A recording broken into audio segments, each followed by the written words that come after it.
पत्रकारिता दिवस का दिन है।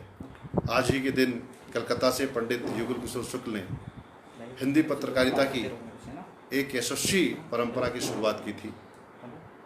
और कोलकाता एक ऐसी जगह है जहाँ से अंग्रेज़ी का पहला अखबार, जहाँ से हिंदी का पहला अखबार, जहाँ से बंगला का पहला अखबार, मतलब भारतीय भाषाओं की पत्रकारिता का जो सबसे महत्वपूर्ण केंद्र है वो कलकत्ता है, जिसने हमारी समूची पत्रकारिता को आंदोलित किया, हमारी समूची पत्रकारिता को दिशा दी और हमारी समूची पत्रकारिता उससे आगे बढ़कर पल्लवित हुई।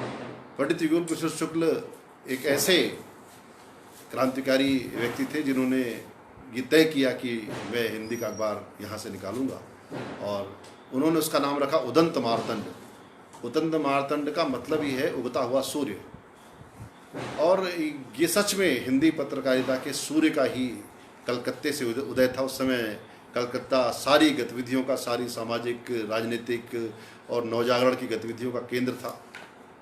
बंगला में, हिंदी में, अंग्रेज़ी में, सभी भाषाओं में वहाँ पर बहुत सारा काम हो रहा था और एक तरह से हिंदी की जो मानक भाषा बनी, हिंदी का जो विकास प्रारंभ हुआ, हिंदी की जो पत्रकारीय भाषा बनी, उसमें बंगला के पत्रकारों का बहुत बड़ा योगदान है। और मुझे लगता है कि राज्यपाल महोदय आज के इस दिन जब हम सबसे बात करेंगे तो हमारे सामने आज की हिंदी पत्रकारिता के सामने जो चुनौतियां हैं, आज की भारतीय पत्रकारिता के सामने जो चुनौतियां हैं, उन सब के बहुत सारे विषय हमारे सामने खुलेंगे।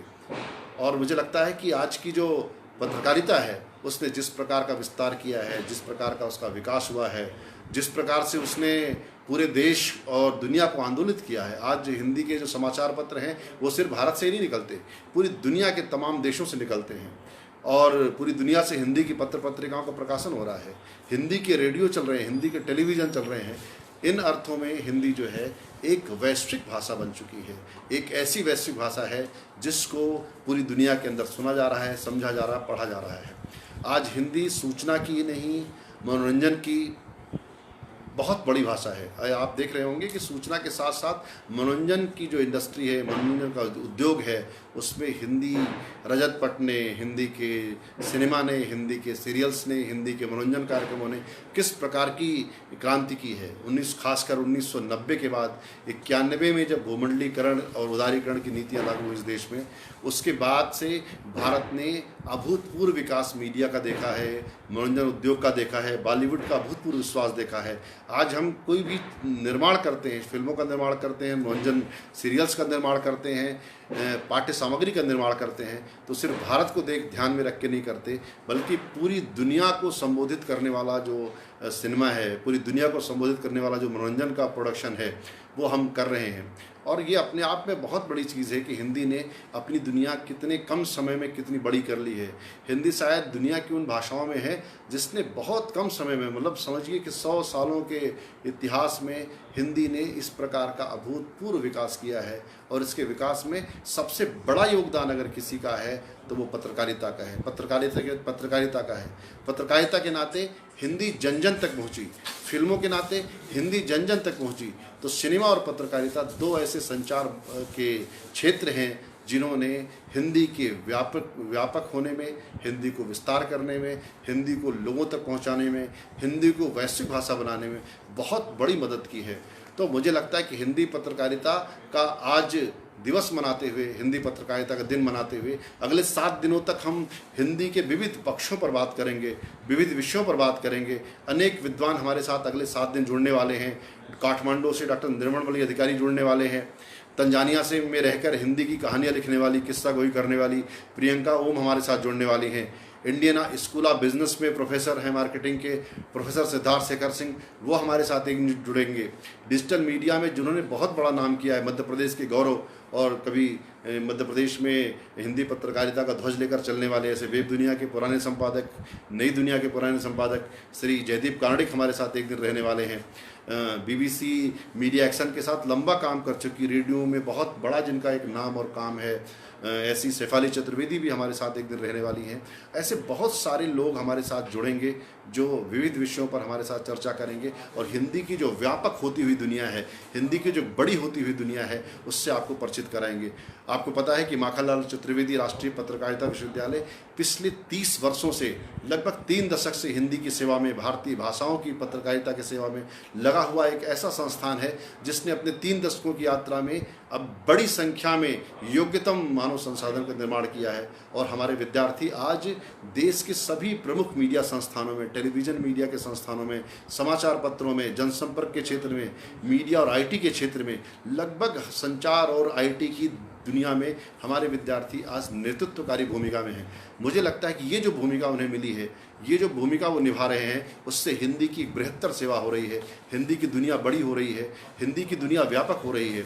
और इस हिंदी की दुनिया ने हमें निश्चित रूप से जो एक नई दुनिया में खड़ा किया है। और हिंदी की इस बड़ी होती हुई जो दुनिया है, हिंदी की जो सूचना का संसार है, हिंदी की जो साहित्य का संसार है, हिंदी की पत्रकारिता का संसार है, हिंदी मीडिया का जो संचार है, इस पर पूरी 1 हफ्ते तक अलग अलग विशेषज्ञ आएंगे, बात करेंगे। हमारे लिए बहुत सौभाग्य का क्षण है कि हमारे प्रदेश के माननीय राज्यपाल, जिनका समूचा जीवन हिंदी की सेवा में, समाज की सेवा में, इस राष्ट्र की सेवा में व्यतीत हुआ, जिन्होंने माननीय प्रधानमंत्री श्री अटल बिहारी वाजपेयी के साथ एक लंबा सार्वजनिक जीवन जिया है। 1935 में उनका जन्म हुआ, तब से लेकर आज तक उनकी पूरी जिंदगी समाज के लिए, इस राष्ट्र के लिए समर्पित नायक की जिंदगी है। ऐसे महापुरुष का हमारे साथ आज होना इस विश्वविद्यालय परिवार का सौभाग्य है। और विश्वविद्यालय में उनकी उपस्थिति आज जो है भौतिक रूप से तो नहीं है, किंतु मन से हमारे साथ हैं, हमारे विद्यार्थियों के साथ हैं, हमारे अध्यापकों के साथ हैं, हमारे एक एक कर्मचारी के प्रति उनका आशीर्वाद, अधिकारियों के प्रति उनका आशीर्वाद बरस रहा है। इस कोरोना संकट के समय में भी अपनी खास एक लंबी आयु के बाद भी उन्होंने तय किया कि नहीं, आज वो हमारे विश्वविद्यालय के समस्त परिवार के साथ बात करेंगे, पूर्व विद्यार्थियों से बात करेंगे। उनका मार्गदर्शन लखनऊ में रहते हुए पूरे देश की राजनीति को प्रभावित किया। और आज वे बिहार के राज्यपाल होने के बाद मध्य प्रदेश जैसे महत्वपूर्ण राज्य के राज्यपाल बने हैं। हमारे शिक्षा क्षेत्र के वो अगुवा हैं, सभी राज्य के सभी विश्वविद्यालयों के कुलाधिपति हैं। हमारे विश्वविद्यालय के प्रति भी उनका स्नेह बरसता रहता है। वे बराबर जब भी मैं उनसे मिलता हूं, वो हमारे विश्वविद्यालय की चिंता करते हैं, विश्वविद्यालय के विषयों के बारे में बात करते हैं, किस प्रकार से माखनलाल चतुर्वेदी राष्ट्रीय पत्रकारिता विश्वविद्यालय एक गुणवत्तापूर्ण शिक्षा देने के क्षेत्र में सफल हो सके, इसकी चिंताएं उनकी बातचीत में हमेशा झलकती रहती हैं। ऐसे रुचि लेने वाले राज्यपाल, ऐसी शिक्षा के क्षेत्र में डूब कर काम करने वाले राज्यपाल देश में विरल हैं। श्री लालजी टंडन उनमें से हैं जिन्होंने शिक्षा के क्षेत्र को गुणवत्ता और उत्कृष्टता प्रदान करने के लिए एक सार्थक और नेतृत्वकारी भूमिका स्वीकार की है। मैं आज के इस अवसर पर महामहिम राज्यपाल की उपस्थिति के लिए उनका अभिनंदन करना चाहता हूं और ये मानता हूं कि उनकी उपस्थिति, उनका मार्गदर्शन, उनका स्नेह और आशीर्वाद हमारे विश्वविद्यालय को, समूचे मीडिया जगत को, समूचे पत्रकारिता क्षेत्र को एक नई ऊंचाई प्रदान करेगा, एक नई दिशा प्रदान करेगा।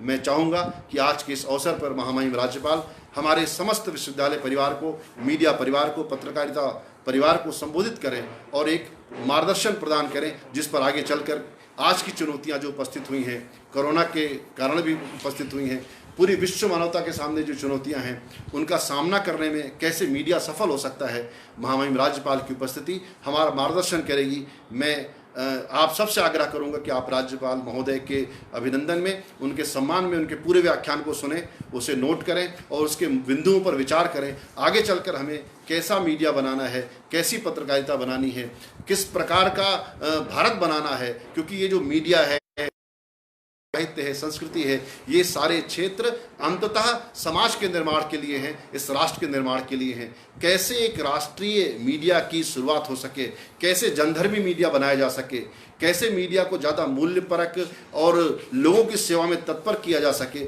ऐसे मीडिया का निर्माण होगा तो निश्चित रूप से राष्ट्र का निर्माण होगा। मीडिया की भूमिका को हमने देखा है कि मीडिया ने इस कोरोना काल में किस तरह राष्ट्रीय संकट के समय पूरे देश में जागरूकता का प्रसार किया है और पूरे देश को जागृत करके एक सूत्र में बांधने का काम किया है।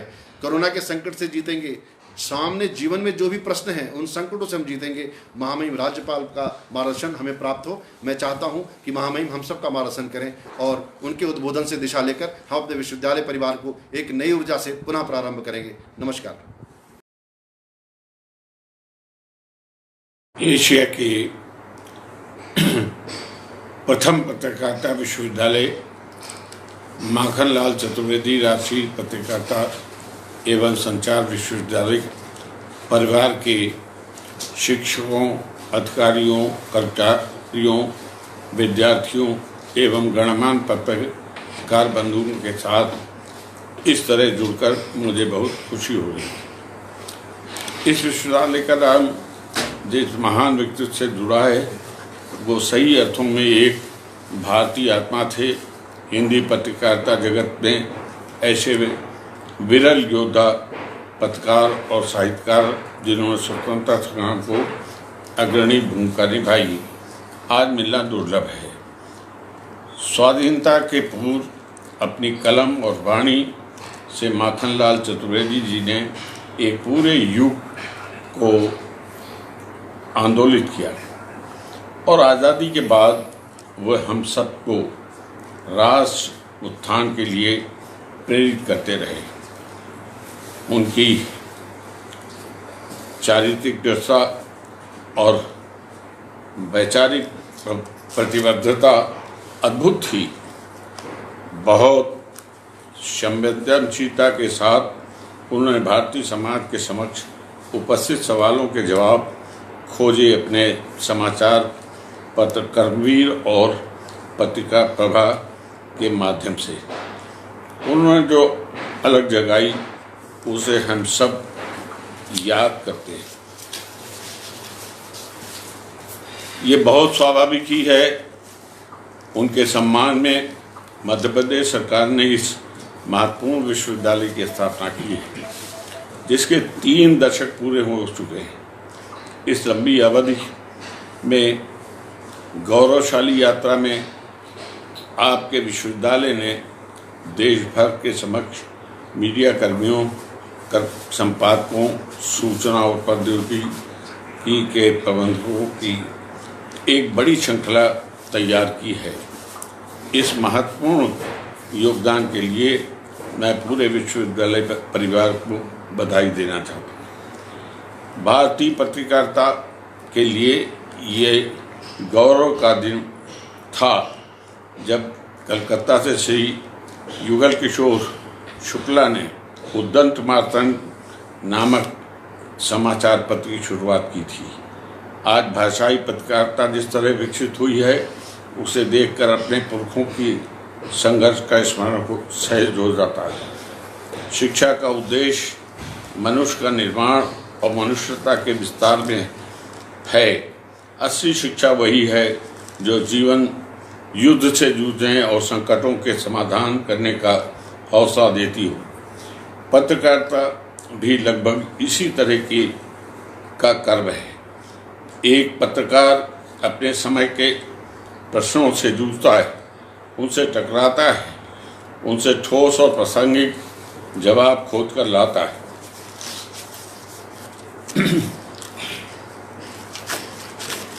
समय के साथ, इसकी प्रगति के साथ आज देश में जो पत्रकारिता, जैसे आज इससे प्रमुखता से जो नाम लिया जाता है वो मीडिया, और उसमें सोशल मीडिया, उसमें इलेक्ट्रॉनिक मीडिया, उसमें अनेकों तरह के विधियां आ गई। ऐसे समय में हमें उन लोगों को याद करना है कि जिन्होंने अपनी लेखनी से पूरे समाज में क्रांति पैदा कर दी। उन्होंने पत्रकारिता को लोगों के जीवन तक पहुंचा देने का काम किया। कोई व्यक्ति जो समाचार एकत्र करता है और उसको लोगों तक पहुंचाता है, वहीं कुछ व्यक्ति परिस्थितियों के अनुसार अपना चिंतन कर जो सामने समस्याएं हैं उन पर समाधान प्रस्तुत करते थे।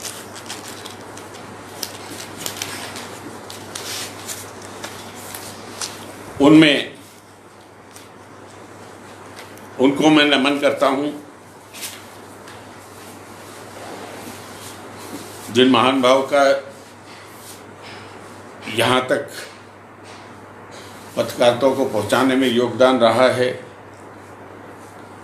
उनमें संपादकाचार्य महावीर प्रसाद द्विवेदी, अंबिका प्रसाद वाजपेयी, पंडित माखनलाल चतुर्वेदी, माधवराव सप्रे, बाबूराव विष्णु पड़ाकर, सच्चिदानंद हीरानंद वात्सायन, अज्ञेय, शिवपूजन सहाय, मनोहर चांद जोशी, राजेंद्र माथुर, प्रभाष जोशी और राहुल बरपुते जैसे नाम सहजी स्मरण आते हैं। कुछ नाम और भी हैं जिन्होंने अपनी लेखनी से हमारा जो स्वतंत्रता की लड़ाई थी उसको इतना धारदार बना दिया कि उनका नाम भुलाया नहीं जा सकता। लोकमान्य तिलक अपने अग्रलेखों के कारण ही बार बार जेल जाते रहे, लेकिन उनकी लेखनी रुकती नहीं थी। ऐसे भी हुए हैं कि जिन्होंने इस मिशन के लिए और सामाजिक सौहार्द के लिए अपना बलिदान कर दिया। उसमें गणेश शंकर विद्यार्थी का नाम आता। वो एक अखबार के संपादक थे, नामी पत्रकार थे और स्वतंत्रता संग्राम सेनानी थे। एक उपद्रव में वो अपनी सामाजिक भूमिका निभाने के लिए शांति स्थापना के लिए वार्ता करने गए थे, जहां हत्यारों ने उनकी हत्या कर दी। अब वो एक पत्रकार का समाज हित में बलिदान हमेशा हमें याद दिलाएगा। ऐसे लोग भी हुए हैं बड़े बड़े लोगों के साथ जिन्होंने छोटे छोटे अखबार निकालकर ये अलग जगाई और वैचारिक अवधारणा को जन्म दिया। उसमें बाबू गंगा प्रसाद वर्मा थे। वो कांग्रेस के संस्थापकों में थे और सबसे पहले उन्होंने एक अखबार छोटा सा हिंदी में निकाला, उसके बाद उर्दू में निकाला, उसके बाद अंग्रेजी में निकाला और उनके साथ लोग जुड़ते गए और वो छोटे छोटे पत्रों के द्वारा जो उन्होंने जन जागृति की वो पत्रकारों के लिए गर्व की बात है। कुछ छोटे लोग जिनका इस श्रेणी के लोगों में गिनती नहीं आती, उसमें एक नाम है महेशनाथ शर्मा। मैं जहाँ रहता हूँ लखनऊ में, उसके चारों तरफ सब स्वतंत्रता संग्राम सेनानी ही थे जो हर रोज जेल जाते थे। उनमें से एक महेशनाथ शर्मा थे और वो अपने घर में एक प्रेस चलाते थे और वही आज़ादी के लिए उसमें लेख लिखते थे। और एक दिन जेल से छूट के आए, दूसरे दिन फिर उन्होंने लिखा, फिर जेल गए। तो एक अंक निकलता था, दूसरे दिन वो जेल जाते थे। पत्रकारिता और आज़ादी की लड़ाई का ये जोड़ जिन्हें मालूम है वो हमेशा प्रेरणा देते रहेंगे। महेशनाथ शर्मा का नाम स्वतंत्रता संग्राम सेनानी तो वो आजीवन रहे, पूरी जिंदगी जेल में कट गई, लेकिन ये हम कम लोग जानते हैं कि वो एक ऐसे पत्रकार भी थे कि जिन्हें अपनी लेखनी के कारण ये बार बार जेल जाना पड़ा। ऐसे कई छोटे छोटे पत्रकार भी रहे हैं।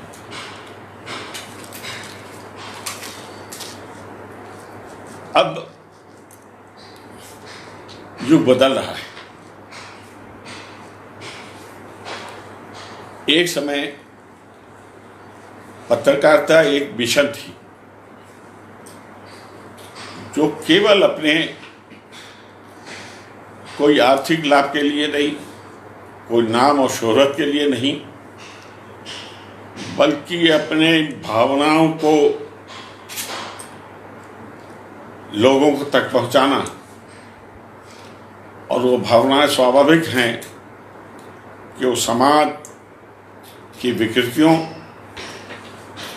और देश की गुलामी के खिलाफ जो आक्रोश था उसकी अभिव्यक्ति, और वो एक मिशनरी की तरह काम उन्होंने किया। बड़े बड़े नाम है मेरे पास, तो मेरा संबंध ऐसे बहुत से लोगों से रहा है, बड़े बड़े जिन्होंने फक्कड़ी में जिंदगी बिता दी और अपनी कलम से समझौता नहीं किया।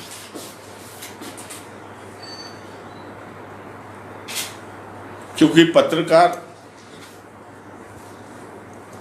की शुरुआत होती है समाचार एकत्र करने से, लेकिन उसी में जब उनकी कलम चलती है तो नई नई धाराएं उसी में फूटने लगती हैं और वो एक दिन नामी पत्रकार हो जाते हैं। क्यों कि पत्रकारिता में आपका सामाजिक ज्ञान, समस्याएं, उसके प्रति आपकी निश्चित धारणा, अवधारणा, विचार, वो जब लेखनीबद्ध होते हैं तो एक ज्वाला बन जाते हैं। ऐसे पत्रकार थे जिन्होंने वास्तव में समाज में क्रांति की।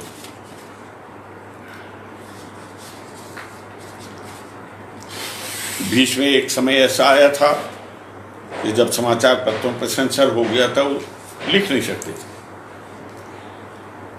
आज उनको भी प्रणाम करने का अवसर है कि अंग्रेजी का अखबार इंडियन एक्सप्रेस, उसके मालिक और संस्थापक रामनाथ गोयनका थे। गोयनका जी उद्योगपति भी थे और कांग्रेस के नेता भी रहे, संविधान सभा के सदस्य भी रहे। इंडियन एक्सप्रेस और बाद में जनसत्ता, दो अखबारों के। इंडियन एक्सप्रेस बड़ा नामी था अपने समय में, अभी भी है उस तरह, लेकिन अब वो इमरजेंसी में किसी को लिखने की हिम्मत नहीं थी, लेकिन रामनाथ गोयनका ने कभी जिंदगी में सत्ता से समझौता नहीं किया। उनके मित्र समझाते थे कि आपको इतना, आप ही क्यों अपने अग्रलेख लिखते हैं, आप ही क्यों ऐसी खबरें छापते हैं जो सेंसर के नियमों के विरुद्ध हैं और आज की परिस्थिति के अनुसार कोई लिखने की हिम्मत नहीं कर रहा। इसका परिणाम आपको भुगतना पड़ेगा। उन्होंने जवाब दिया कि हमारे पूर्वज आए थे तो हाथ में एक लोटा था। क्या उससे भी नीचे जाना पड़ेगा? ये गौरवपूर्ण बात पत्रकारों को हमेशा याद रखना चाहिए। मैं अपने जीवन की एक घटना बताता हूं। आपने प्रभाष जोशी जी का इसमें उल्लेख किया है। प्रभाष जोशी जी अटल जी के बाद जब मैं लखनऊ से चुनाव लड़ा, उस समय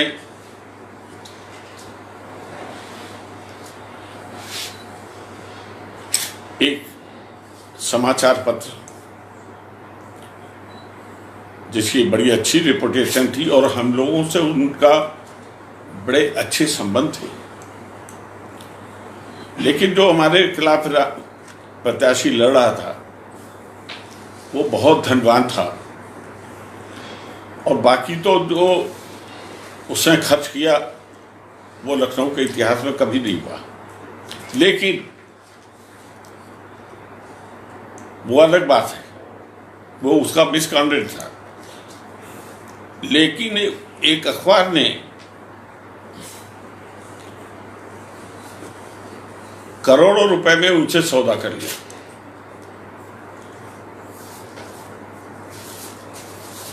विज्ञापन में कोई खर्च करे आपत्ति नहीं, पेड न्यूज भी होती हैं तो उसमें भी कहीं ना कहीं वो संदेश मिल जाता है कि ये पेड न्यूज है। वो जैसे समाचार है ऐसे पूरा पन्ना भरा निकलता था और जिसमें कोई भी तर्क नहीं था कि जिसमें ये कहा जा सकता हो कि मैं कहीं चुनाव में 10वें स्थान पे भी हूं।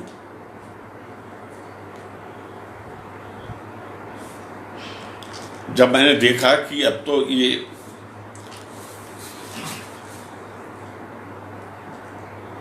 तो फिर मैं उसके चुनाव छोड़ के मैंने कहा कि मेरा चुनाव, बड़ी सभा में मैंने कह दिया कि मेरा चुनाव अब किसी व्यक्ति से नहीं है, मेरा एक अखबार से है और कल से मैं उसी के खिलाफ करूंगा कि उसका सार्वजनिक दहन हो और उसका प्रभाव ये हुआ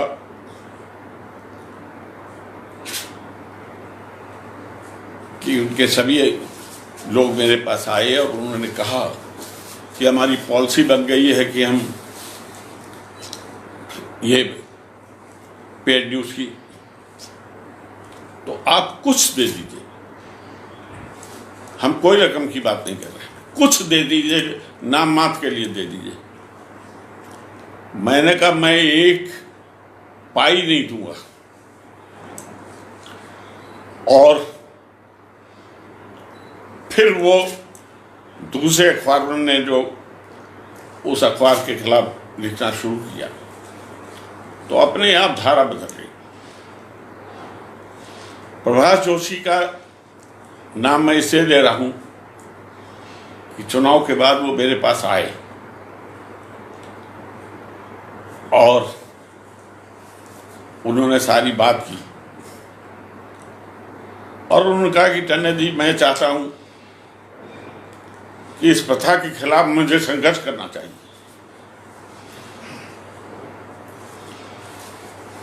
इस प्रथा के खिलाफ मुझे संघर्ष करना चाहिए। तो अपने कहा पंडित जी, अब जो कुछ हो गया, आप अपने लेखों में लिखते रहें और भी लिखें। बोले नहीं, मैं इस पर पुस्तक लिखूंगा। और जोशी जी ने देश भर के जहां जहां ये समाचार मिले थे सबसे जाकर और उनका इंटरव्यू लेके और पुस्तक तैयार कर दी। उस पुस्तक में अनेकों जगह एक ही उदाहरण मिला और उन्होंने जोशी जी ने लिखा कि मुझे बड़ा इस बात का संतोष है कि एक व्यक्ति मिला कि जिसने कहा कि मैं एक पैसा नहीं दूंगा, और उसने एक पैसा नहीं दिया। बाकी बड़े बड़े नाम थे कि जिनको बताया कि उनसे भी लिया, उनसे भी लिया, उनसे भी लिया। और जितने भी फोरम हो सकते हैं पत्रकारों के, सब में वो जाकर इस प्रथा के खिलाफ जो संघर्ष किया, तो उसके बाद अब चुनाव में ये पेड न्यूज की प्रथा तब से बिल्कुल बहुत कम हो गई। और वो जोशी जी को जाता है तो एक पत्रकार का ये विद्रोह था कि हम सब ने कलम के लिए जीवन अपना खपा दिया और उससे समझौता नहीं किया। और अगर अखबार ये करने लगेंगे तो क्या होगा? तो ये जो प्रतिबद्धता थी वो धीरे धीरे बदलने लगी। जोशी जी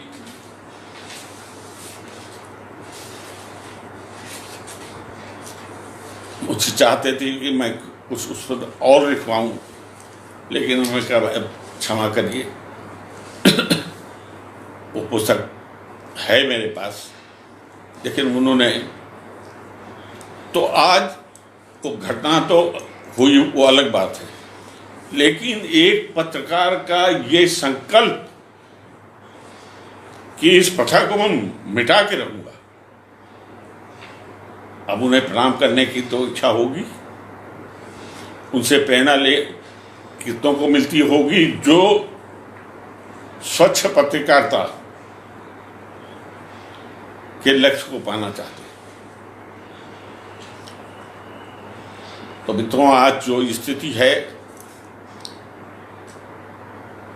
उसमें बहुत कम ऐसे लोग उभर रहे हैं कि जिनकी बौद्धिक क्षमता, जिनका आत्मबल, जिनकी प्रतिबद्धता और सामाजिक उद्देश्य के लिए संघर्ष करने का साहस दिखता हो, और वो भी निष्पक्ष।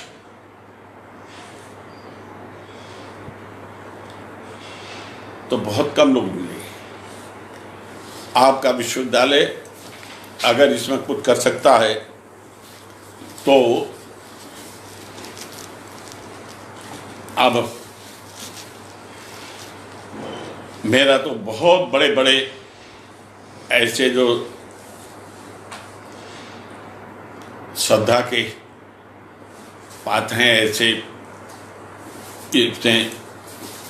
कई नाम तो हैं जो पत्रकार से ज़्यादा साहित्यकार या कवि के रूप में उनका विश्व में नाम है। अज्ञे जी थे और हैं ये सब, या पत्रिकाओं से शुरू किया उन्होंने। पंडित महावीर प्रसाद द्विवेदी थे, उन्होंने पत्रकारिता तो कम की, लेकिन हिंदी साहित्य के लिए जो वो कर गए, तो आखिर में उस साहित्य से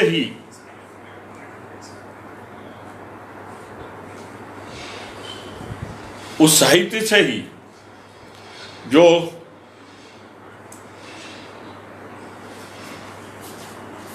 लोगों को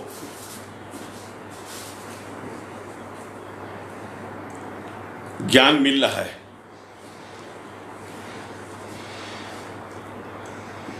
मैंने अटल जी को देखा, कई अखबारों के संपादक रहे, उनके सामाजिक जीवन की शुरुआत ही हुई पत्रकारों और प्रधानमंत्री तक पहुंचे। और शायद हमारे साहित्यकारों में कवि रूप में वो एकमात्र ऐसे कवि थे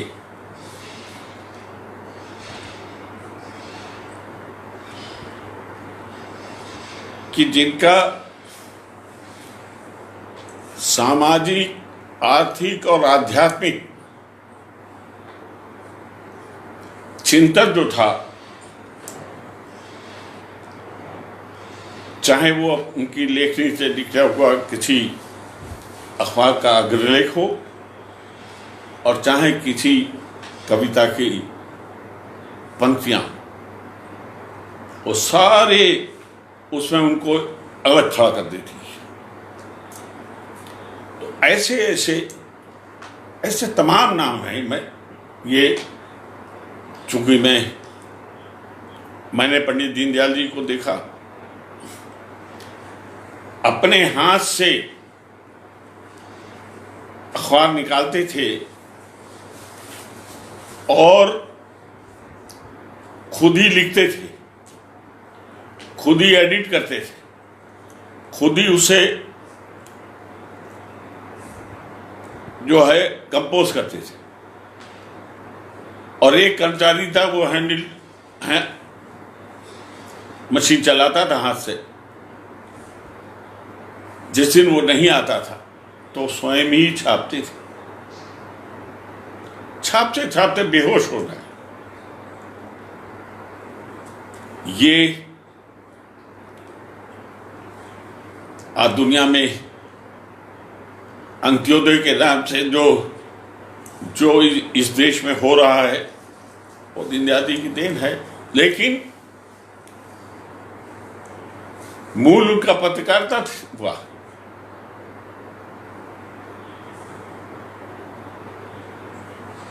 इस तरह के बड़े बड़े नाम हैं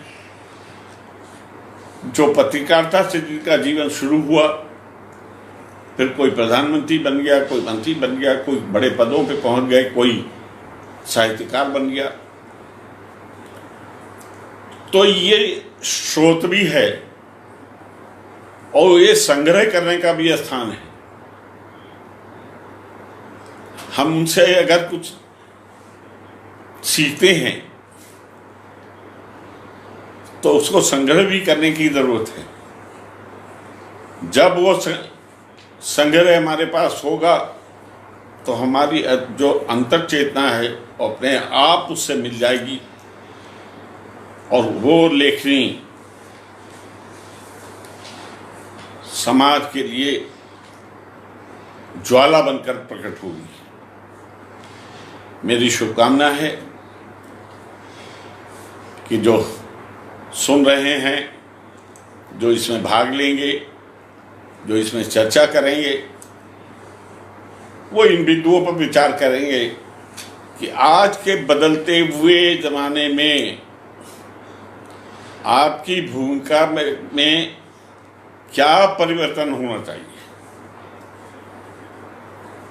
क्या ये जो स्वनाम धन में इतने बड़े बड़े नाम हैं जो जुड़े हुए हैं पत्रकारिता से, क्या कोई इस स्तर के लोग आज ये यूनिवर्सिटी में तैयार हो सकेंगे?